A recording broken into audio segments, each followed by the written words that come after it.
오후 예배 나오신 여러분 환영합니다. 우리 말씀 봅니다. 우리 마태복음 20장 1절부터 7절까지 말씀 봅니다. 마태복음 20장 1절에서 7절까지.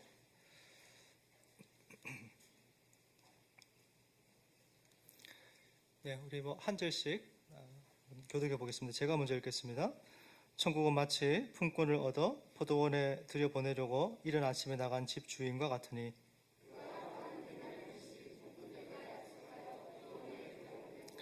또 제3시에 나가보니 장터에 놀고 서 있는 사람들이 또 있는지라.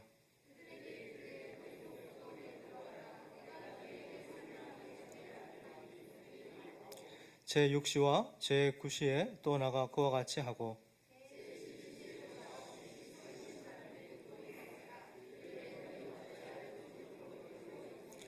같이 읽습니다. 이르되 우리를 품꾼으로 쓰는 이가 없음이니이다. 이르되 너희도 포도원에 들어가라 하니라. 아멘.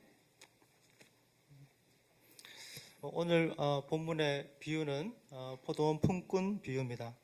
하나님의 나라가 우리가 생각하는 것과 일반 사람들이 생각하는 것과 얼마나 다른가 하는 것을 잘 보여주는 그런 비유입니다. 이 비유 보기 전에 배경 먼저 잠깐 보시면은 한 장 넘겨서 21장은 우리 예수님이 이제 예루살렘으로 입성하시는 그런 장입니다. 그래서 입성하셔서 성전을 청결케 하시고 또 고난당하시고 십자가에 죽으시는 그 마지막 걸음을 가시는 그런 장이 되고요. 지금 이런 시점인데도 제자들 관심이 어디에 있는가? 19장 이런 데 보면은 하나님 나라에서 누가 제일 큰가? 이걸 가지고 씨름하고 싸우는 그게 그들의 관심이에요.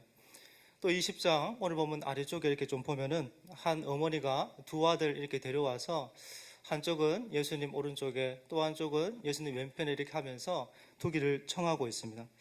이런 전체적인 배경 안에서 주님이 하나님 나라가 어떤 것인가 가르치기 위해서 지금 이 비유를 쓰시는 것입니다. 하나님 나라가 세상 나라처럼 세상 사람들이 생각하는 일반적인 나라처럼 누가 큰가 또 누가 그의 측근이 되는가 그런 것에 관심을 두는 나라가 아니라는 거죠. 또 하나 본문의 비유 이야기 전에 알아야 하는 것이 19장 제일 마지막 절 30절에 보면 이런 말씀이 있습니다. 그러나 먼저 된 자로서 나중되고 나중된 자로서 먼저 될 자가 많다. 그리고 20장 16절도 여러분 보시면은 이와 같이 나중된 자로서 먼저 되고 먼저 된 자로서 나중되리라. 그럼 본문의 비유 앞뒤로 그러니까 포도원 품꾼 비유를 둘러싸고 똑같은 메시지가 반복됩니다. 여러분 이 비유가 강조하는 그러니까 중요한 진리 중에 하나는 하나님 나라를 굳이 너희식으로 표현하자 그러면은 많은 꼴찌가 첫째되고 많은 첫째가 꼴찌되는 나라다. 그게 하나님 나라다 가르치는 거죠. 하나님 나라가 얼마나 일반 사람들이 생각하는 것과 참 많이 다른지 하나님 나라는 참 첫째 같아 보이는데 그가 사실은 꼴찌고 그가 참 꼴찌처럼 보이는데 그가 첫째라는 것 그것이 하나님 나라라는 거죠. 한번 보십시오. 전체로 보면은 본문에 세 부류의 사람이 등장하는데 우선 1절 보십시오. 천국은 마치 품꾼을 얻어서 포도원에 들여보내려고 이른 아침에 나간 집주인과 같다. 이건 하나님 나라는 무엇과 같다고 말하고 있습니까? 본문에 보니까 집주인과 같다라는 거예요. 그래서 하나님 나라를 제일 잘 드러내는 인물이 집주인입니다. 이 집주인이 포도원의 일꾼 이렇게 삼아서 데려오려고 이른 아침부터 자기 집을 일찍 나섰습니다. 본문에 이른 아침은 아주 아침 일찍 그래서 보통 한 6시 정도 이렇게 보고 있습니다. 그렇게 아침 일찍 일어나서 포도원에 일꾼 보내려고 주인이 집을 나섰는데 2절도 보십시오. 그가 하루 한 데나리온씩 품꾼들과 약속하여 포도원에 들여보내고 그래서 제일 먼저 포도원에 들어가는 그 품꾼에게는 한 데나리온을 이렇게 약속했어요. 한 데나리온은 예수님 당시에 보통 그 전문직에 종사하는 사람들이 받던 하루 품삯이다. 이렇게 보통 알고 있습니다. 그러니까 일용직 노동자에게 그냥 하루 벌어 먹고 사는 그 품꾼에게 한 데나리온은 적지 않은 액수입니다. 그래서 그 주인이 아주 넉넉하게 후하게 쳐서 임금을 주겠다 하고 그 포도원으로 들여보내는 거죠. 두 번째 부류도 한번 보십시오. 3절부터 5절까지인데 제가 읽겠습니다. 또 제3시에 나가보니 장터에 놀고 서 있는 사람이 또 있는지라. 그들에게 이르되 너희도 포도원에 들어가라. 내가 너희에게 상당히 주리라 하니 그들이 가고 제6시와 제9시에 또 나가 그와 같이 하고. 여기 마지막에 여러분 그와 같이 하고 이게 무슨 말이겠어요? 다른 품꾼들에게도 상당한 액수로 후하게 잘 쳐주겠다 하고 포도원에 들여보냈습니다. 여러분 첫 번째 무리는 한 데나리온 주겠다 이렇게 약속했고, 두 번째 무리에게는 상당히 주겠다, 내가 후하게 주겠다 약속했어요. 여러분 3시, 6시, 9시는 오늘 우리 시간으로 치면은 오전 9시, 정오 12시, 오후 3시입니다. 그러니까 9시, 12시, 3시에 그 두 번째 부류의 사람들, 이들을 포도원으로 보내면서 상당히 쳐서 값을 그렇게 들여보냈다는 거죠. 세 번째 부류도 한번 보십시오. 6절, 7절입니다.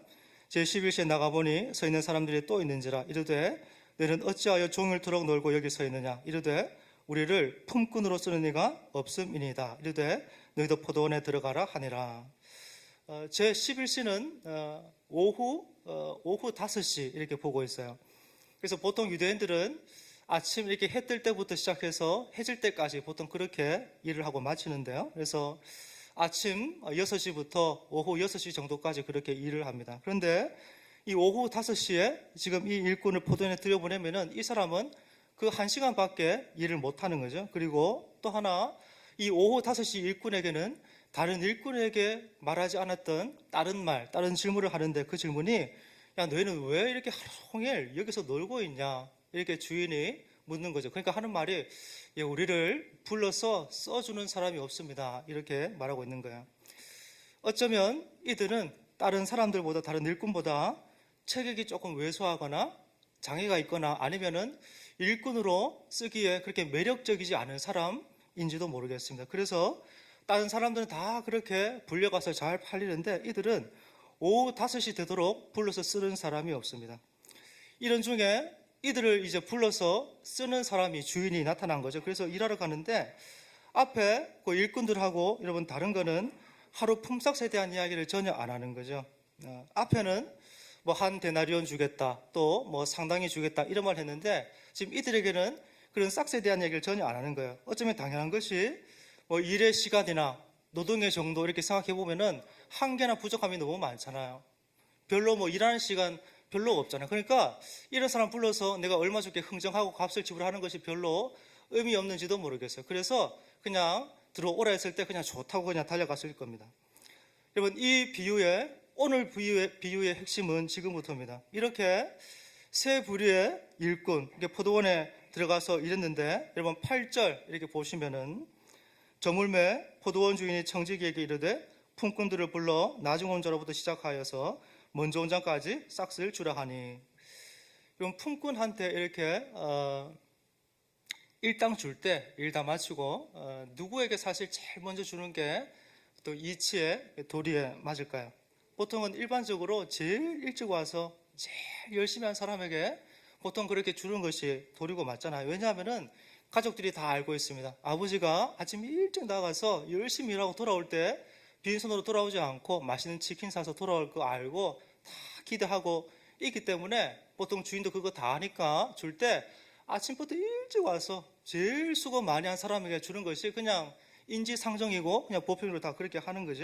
근데 여러분 놀랍게도 오늘 본문에 누가 제일 먼저 임금 받아요? 제일 늦게 온 사람이, 1시간 일한 사람이 임금 받습니다. 그래서 9절부터 12절까지 보십시오. 제11시에 온 자들이 와서 한 데나리온씩 받건을 먼저 온 자들이 와서 더 받을 줄 알았더니 그들도 한 데나리온씩 받는지라. 받은 후 집주인을 원망하여 이르되 나중 온 이 사람들은 1시간밖에 일하지 아니하였거늘 그들을 종일 수고하여 더위를 견딘 우리와 같게 하였나이다. 어떻게 보면은 조금 본문에 이렇게 들어가서 보면 조금 사실은 불편한 그런 내용이죠. 여러분 11시에 들어온 사람이, 가장 늦게 들어온 사람이 제일 먼저 임금 받았어요. 그리고 임금 받는데 액수가 한 데나리온입니다. 그러니까 그 앞에 일한 사람 모두 전부 다 기대하는 거예요. 그러니까 특별히 아침 일찍 새벽 눈 뜨자마자 6시부터 와서 일한 사람은 꼬박 12배 일했습니다. 그러니까 그 바라보면서 그도 기대했을 거예요. 하고 저는 뭐 욕심 크게 별로 없습니다. 뭐 저 사람보다 딱 그냥 12배 일했는데 그래서 뭐 12데나리온 그렇게까지 저는 생각 안 해요. 그렇지만은 1시간 일한 그가 한 데나리온 받았으니까 아이고 나는 그것보다는 조금 더 받지 않을까 그렇게 생각합니다. 다른 사람도 다른 일꾼도 다 그렇게 생각했는데 여러분 뚜껑 열어보니까 임금을 주고 받는데 다 똑같이 한 데나리온을 받는 거예요. 그러니까 원망하고 불평합니다.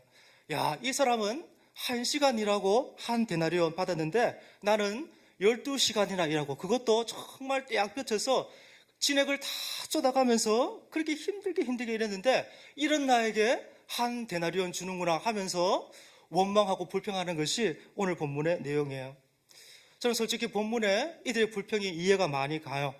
일리 있는 얘기고 없는 말 지어서 한 거 아무것도 없습니다. 다 사실이고 누가 겪어도 다 화날 만한 그런 내용이고 주인의 처사와 처분이 이해가 잘 안 되는 거죠. 본문에 13절부터 15절까지도 보십시오. 주인이 하는 말을 한번 보십시오. 주인이 그 중에 한 사람에게 대답하여 이르되 친구여 내가 내게 잘못한 것이 없노라. 네가 나와 한 데나리온의 약속을 하지 아니하였느냐. 내 것이나 가지고 가라. 나중 온 이 사람에게 너와 같이 주는 것이 내 뜻이니라. 내 것을 가지고 내 뜻대로 할 것이 아니냐. 내가 선함으로 네가 악하게 보느냐. 사실 우리를 더 이렇게 불편하게 만드는 것은 주인의 말이에요. 주인이 공평하게 공명정대하게 많이 일한 사람에게 많이 주고 적게 일한 사람에게 적게 주는 그런 태도, 그런 말이 아니고 아니 뭐 내 것 가지고 내가 마음대로 주겠다는데 무슨 상관이냐 이런 뉘앙스를 자꾸 주니까 대하면서도 불편합니다. 여러분 이 비유의 여러분 핵심이 뭔가요? 잘 아시는 것처럼 하나님 나라의 속성을 말하는 거죠. 하나님 나라는 하나님이 통치하시는 나라니까 하나님이 마음대로 한다 그런 말 하는 게 아니죠, 그죠? 우리 하나님은 그런 분 아니고 일 처리하고 다루실 때 일 처리를 그렇게 하시는 분이 아닙니다. 여러분 오늘 본문에 주님은 이 비유 통해서 우리에게 저와 여러분에게 뭘 가르치고 싶어 하십니까? 하나님 나라는 우리가 생각하는 일반적인 나라와 얼마나 많이 다른가 하는 것을 가르치고 말하고 싶은 거죠. 여러분과 저는 일을 많이 한 사람이 임금을 많이 받는 것이 당연하고 옳다. 1시간 일한 사람이 한 데나리온 이렇게 받았다면은 나머지 사람들에게 더 많이 주는 것이 옳고 마땅한 이치다. 주인은 왜 일처리를 이렇게 할까 하면서 마음에 불편한 마음이 생길 수 있어요. 그러나 여러분 하나님 나라의 여러분 속성이 뭡니까? 하나님의 나라는 일한 시간에 비례해서 임금을 주고받는 나라가 아니에요. 하나님 나라는 여러분이 얼마나 많은 일을 들여서 했는가 그 시간의 근거에서 여러분에게 임금을 주는 여러분 그런 나라가 아니고 저와 여러분이 1시간밖에 일하지 않았지만은 그 일한 분량과 비교할 수 없을 만큼의 풍성한 선물을 주시는 것이 하나님의 나라입니다. 여러분 다르게 표현하면은 하나님의 은혜가 통치하는 다른 질서가 작동하는 나라입니다. 여러분 하나님 나라는 정말 죄인으로 아무 자격도 없는 저와 여러분 같은 우리에게 일자리 주시면서 그 일터에서 언제 와서 뭐 어떻게 열심히 했나 이런 거 아무 관계없이 그런 거 하나도 안 보시고 일에 대한 싹쓸 주는 것이 아니고 하나님의 너무너무 풍성한 은혜 선물을 주시는 나라가 하나님의 나라라는 거예요. 오늘 본문의 비유를 이렇게 이해할 때 참 중요한 것 중에 하나는 죄인들이 참 잘 빠지는 오류 중에 하나 전제 상실의 오류 이거를 잘 이해하는 게 참 중요합니다. 죄인들은 자꾸 전제를 그 시작을 자꾸 잃어버려요. 나와 주변에 존재하는 모든 것의 시작은 그분으로 인한 것이에요.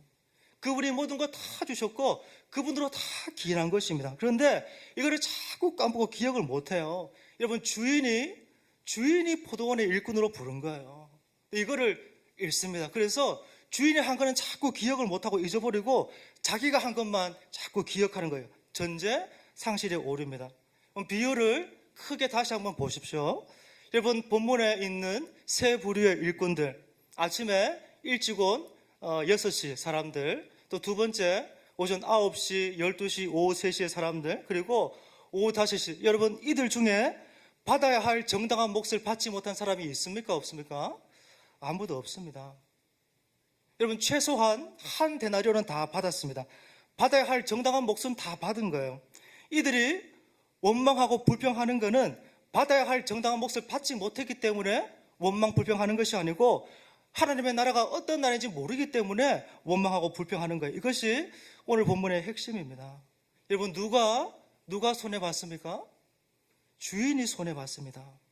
여기에 손해본 사람은 유일하게 주인밖에 없어요. 일꾼들 한 번도 손해 안 봤어요. 그래서 본문의 표현이 하나님의 나라는 주인과 같다라는 거예요. 주인이 너무너무 선하기 때문에 주인이 일방적으로 헌신하고 희생하고 손해봅니다. 아무도 손해보고 아무도 희생한 사람 없어요. 그렇기 때문에 14절 말씀에 보시면은 네 것이나 가지고 가라. 나중은 이 사람에게 너와 같이 주는 것이 내 뜻이다. 그리고 15절도 보면은 막 불평하고 원망하는 그들에게 내 것 가지고 내 뜻대로 할 것이 아니냐. 여러분, 우리 주인이, 본문의 주인이 얼마나 선하고 은혜 베풀기를 좋아하는지 1시간밖에 일하지 않는 그에게 하루 종일 일한 사람의 싹쓸 품삯을 주는 거예요. 여러분, 뭐 때문에 이렇게 합니까? 그 마지막에 일한 사람이 뭔가 남달라서 툭 치려서 이렇게 하는 게 아니잖아요. 이전에 이런 설교 많이 하고 들었어요. 그 마지막에 온 일꾼 마음이 어떻겠나. 이제는 뭐 오늘 그냥 공치는구나 이렇게 그냥 길거리에 배회하고 있었는데, 나를 써주는, 이런 나를 불러주는 주인이 있구나 하면서 고용됐을 때 1시간이지만은 얼마나 열심히 최선을 다해서 일했겠나. 그래서 열심히 해서 상 받았다. 좀 비유의 이야기가 핵심이 그게 아니잖아요. 일꾼의 어떠함에 따라서 임금이 조정되고 결정되는 게 아니에요. 여러분, 주인이 많은 희생을, 많은 갑지부를 감당하고 있습니다. 주인의 선함 때문에, 종들을 향한 사랑과 그 자비 때문에 주인이 많은 손해보면서 일꾼들에게 일한 것보다 더 많이, 더 풍성하게 공급함으로 본문에 이렇게 놀라운 일이 일어나고 있는 거예요. 여러분, 하나님이 저와 여러분 위해서 하신 그 일이 뭡니까? 아들 하나님도 아까워하지 아니하시고 십자가 그 위에 달아서 내어주신 거잖아요. 어떤 대가의 지불도 두려워하지 않으시고 아까워하거나 감추거나 아끼지 아니하시고 정말 다 내어주시면서 우리 위해서 대신 손해보시고 대신 고통을 다 감당하심으로 아무 자격 없는 우리를 하나님 아버지 나라의 포도원의 일꾼으로 삼으십니다. 여러분, 이것이 하나님 나라예요. 정말 진짜 자격 없어요. 정말 자격 없는데 당신 나라 위해서 일할 수 있도록 자리를, 책상을 빼서 하나 마련해 주시는 것입니다. 일한 분량과 비교해서 비교도 안 되는 엄청난 싹을 주시는 거예요. 늦은 자들이 늦었기 때문에 자리 하지 못하는 그런 일이 하나 없도록 새벽 6시든지 늦은 오후든지 아무 관계없이 늦은 시간, 그런 거 시간 얼마나 일했나 그런 거 전혀 계산 안 하시고 아무리 늦어도 늦었다고 넌 아웃이야 내치지 않고 받아서 그분이 일자리 주시는 거예요. 그 사람이 몸에 여러분 장애가 있든지 아니면 남들보다 재능이 모자라든지 그래서 쓰기에 효용 가치가 많이 떨어지는데 그런 거 아무 관계없어요. 포도원에 여러분 글을 부르고 작은 시간밖에 일하지 않았지만은 하루 일한 사람의 품삯을 다 주는 것이 하나님 나라입니다. 여러분, 이 비유 통해서 우리 주님이 여러분과 제가 뭐 하기 원하실까요? 여러분과 제가 그 하나님 나라의 백성처럼 살고 있는지 비추어서 자기를 잘 보라는 거죠. 이번 20장에 포도원 품꾼 비유의 배경되는 장은 19장입니다. 19장에 아주 중요한 이야기가 부자 청년 관원이잖아요. 이 부자 청년 관원은 당시 유대 사회에서 성공한 전형적인 인물, 사람이에요. 젊고 관원에 거기다가 부자입니다. 당시 유대 사람들은 이 젊은 부자 관원 바라보면서 다 똑같이 생각했습니다. 야, 정말 하나님이 얼마나 많이 사랑하셔서 복을 저렇게 많이 주실까 다 생각했어요. 그런데 이런 부자 관원이 예수님께 와서 하는 질문도 한번 보십시오. 어떻게 하면 돈 더 많이 벌까요? 어떻게 하면 내 삶을 더 안전하게 지키고 보존할까요? 그런 거 질문하는 게 아니고 하는 질문이 내가 어떻게 하면 영생 얻을까요? 이런 멋진 질문을 하고 있는 거예요. 모든 면에서 정말 탁월하고 완전할 정도로 이런 청년인데 주님이 말씀하시는 거죠. 네가 가지고 있는 거 모든 거 다 팔아서 이웃에게 다 나눠주고 나를 따라. 그러면은 네가 영생을 얻을 것이다. 그러니까 이 청년이, 부자 청년이 막 슬퍼하면서 떠나갑니다. 여러분, 그 청년의 뒷모습 이렇게 바라보면서 주님이 제자들에게 말씀하시는 거죠. 부자가 천국에 들어가는 것은 낙타가 바늘길 통과하는 것보다 더 어렵다라는 거예요. 여러분, 지금 이 말씀, 요 얘기는 당시 유대인들의 사고방식을 완전히 뒤집어서 엎어놓는 것입니다. 유대인들은 정말 저런 부자의 젊고 정말 가난해, 그리고 고민하는 것도 어떻게 영생 얻을까, 이런 고민하는 사람입니다. 그러니까 저 사람은 천국 따놓은 당상이에요. 그렇게 확실하게 믿었어요. 근데 예수님은 부자가 천국에 들어가는 것이 이 땅 살면서 나는 정말 많이 가졌고 다 이루었고 많이 성취했다. 그래서 사람들 만날 때 말할 거리가 있는 그런 사람이 천국 들어가는 것이 낙타가 바늘 이렇게 통과하는 것보다 더 어렵다 말씀하니까 제자들이 그 말씀 받으면서 충격을 받습니다. 그럼 베드로가 예수님께 질문해요. 주님, 우리는 모든 거 다 버리고 주님 따랐어요. 그러면은 뭘 얻습니까? 하니까 주님이 19장에 말씀하세요. 내 이름 위하여 집이나 형제나 자매나 부모나 자식이나 전토를 벌인 자마다 여러 배를 받고 또 영생을 상속하리라. 그러나 먼저 된 자로 나중되고 나중된 자로서 먼저 될 자가 많으니라. 이 말씀과 주님의 비유 연결해서 조금만 한번 생각해 보십시오. 여러분, 주님이 지금 무슨 말씀하고 싶으신 거예요? 너희들이 정말 믿음으로 열심히 살다가 많이 수고하고 애쓰고 정말 눈물 많이 뿌려가면서 힘 많이 썼는데 그거 하나님 다 보시고 절대로 너희가 상을 잃지 않고 하나님이 여러 배 주시고 반드시 영생 주신다. 그리고 뒤에 하시는 말씀이 그러나 먼저 된 자로 나중되고 나중된 자로 먼저 된 자가 많다 말씀하시는 거예요. 여러분, 이 비유에 여러분들께 근거해서 여러분 자신을 돌아볼 때 여러분의 신앙적인 자리가 어디에 있는 것 같습니까? 먼저 된 자였는데 나중 자리에 있습니까? 아니면 나중이었는데 먼저 된 자리에 있습니까? 그리고 내가 어떤 자리에 있는지 뭘 보고 여러분 알 수 있습니까? 베드로가 주님, 나 주님 다 버리고 주님 따라서 제가 뭘 얻을 수 있을까요? 하니까 주님이 격려하시면서 네가 상을 잃지 않을 거라고 말씀하세요. 그리고 그 다음에 하시는 말씀이 그러나 먼저 된 자로 나중되고 나중된 자가 먼저 된다 이렇게 말씀하시는 거예요. 여러분, 이게 무슨 말일까요? 하나님의 나라가 여러분 뭡니까? 하나님 나라는 많은 일을 했는데 그분 나라는 정말 많이 수고하고 헌신했는데 그 나라는 그거 가지고 자기가 한 것으로 기억하고 계산하는 나라가 아니에요. 하나님의 나라는 일 안 하고 그냥 뺀질뺀질하게 잘 살다가 결정적인 순간에 아이고 나는 주님 믿습니다 해서 천국 쏙 들어가는 그런 사람만 있는 나라가 아니에요. 여러분, 하나님 나라는 어떤 나라입니까? 나를 포도원으로 불러주신 그분, 그 주인의 마음에 정말 감사해서 내가 일한 것을 잊어버리는 나라가 하나님의 나라예요. 여러분, 주님이 상상설교 하시면서 너희들 삶을 살아갈 때, 신앙생활할 때 오른손 하는 거 왼손 모르게 해라. 주님 그렇게 말씀하셨어요. 이건 오른손 하는 거 왼손 어떻게 모릅니까? 다 알죠? 이게 무슨 말씀입니까? 일하고 열심히 일하고 그거 다 잊어버리라는 거예요. 그리고 마태복음 25장에 양과 염소 비유 나옵니다. 주인이 양들을 막 축복하면서 복받을 자들이요 만세로부터 너희 외에서 상속된 그 나라를 상속받으라 복받으라 하면서 막 이렇게 격려하고 축복합니다. 그러니까 양들이 그 주인의 말을 격려를 막 받으면서 하는 말이 뭐죠? 주인님, 우리가 언제 주인이 말씀하신 그런 착한 선한 일을 했습니까? 하고도 기억을 못하고 이들이 다 잊어버렸어요. 놀랍게 염소들에게 막 저주를 퍼보면서 벌받을 자들이여 화가 있을 것이다 막 그러니까 염소가 뭐라 그래요? 우리가 언제 뭐 일 안 했습니까? 막 껌 씹으면서, 그죠? 언제 뭐 일 안 했습니까? 일 나름 많이 했습니다. 그래요. 이건 하나님 나라 백성에게 중요한 특징이 뭐예요? 일은 아침에 왔든지 늦은 오후에 왔든지 많은 일 했든지 적은 일 했든지 관계없이 그 모든 일을 자기를 위하여서 계산하지 않습니다. 자기를 위해서 그런 일을 기억하지 않습니다. 여러분, 그 모든 일을 하고 난 이후에도 종의 마음이 뭡니까? 주인님, 나는 할 일을 했을 뿐입니다. 주인이 행하신 그 많은 희생, 수고, 대가지불 그거 생각하면은 나는 뭘 했다고 할 수가 없습니다. 여러분, 이것이 하나님 나라고 그 백성의 마음이고 저와 여러분이 어떤 자리에 있는지 보여주는 정확한 리트머스고 표라는 거예요. 여러분, 이 땅에 임한 하나님 나라 가장 중요한 표는 교회입니다. 교회는 자기가 일한 시간을 붙들고 남들보다 자기를 더 높은 자리에 세우는 그런 공동체가 아닙니다. 남들이 하지 않은 수고, 어려운 거 내가 많이 했기 때문에 나는 저들보다 더 많이 인정받고 칭찬받아 마땅하지. 그런 공동체 교회 아니에요.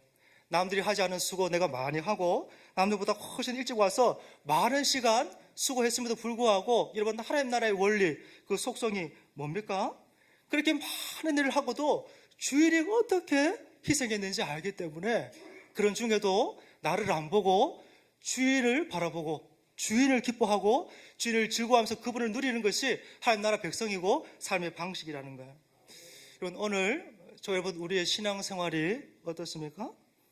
남들보다 조금 더 섬기고 수고하고 애쓴 거 붙들고 자기를 헤아리면서 자기 바라보고, 남들도 수고 안 한 거 아닌데 남들도 참 어려움 중에 아픈 눈물 사겨가면서 주님 따라가고 인생길 따라가고 있는데 유독 계속 나만 바라보면서 나를 중심으로 자꾸만 생각하고 판단하면서 원망하고 불평하고 남을 비난하는 그런 신앙생활을 하고 있습니까? 아니면은 우리 이웃이 참 하나님께 은혜 많이 받아서 복 받아서 삶이 참 좋아질 때 그거 바라보면서 주인이 어떻게 일을 행하셨는지 정말 알기 때문에 그의 기쁨을 보면서 같이 기뻐하고 그 주인을 즐거워하고 이웃과 함께 즐거워하는 그런 아름다운 신앙생활 여러분 하고 있습니까? 그럼 바라기는 우리가 주님 따라가고 신앙생활 하면서 하나님을 정말 바르게 알아서 그 신앙생활을 건강하게 하고 아름답게 하는, 그래서 건강하고 아름다운 몸을 세워내는 그런 복된 저와 여러분 되시기를 예수님 이름으로 축복합니다. 축도로 예배 마치겠습니다. 우리 주 예수 그리스도의 은혜와 하나님의 크신 사랑하심과 성령 하나님의 위로 교통 축복하심이 하나님을 정말 바르게 알아서 하나님 사랑과 이웃 사랑을 바르게 실천하며 살기로 다짐하는 모든 지체들 위해 지금부터 영원까지 항상 함께 있을지어다.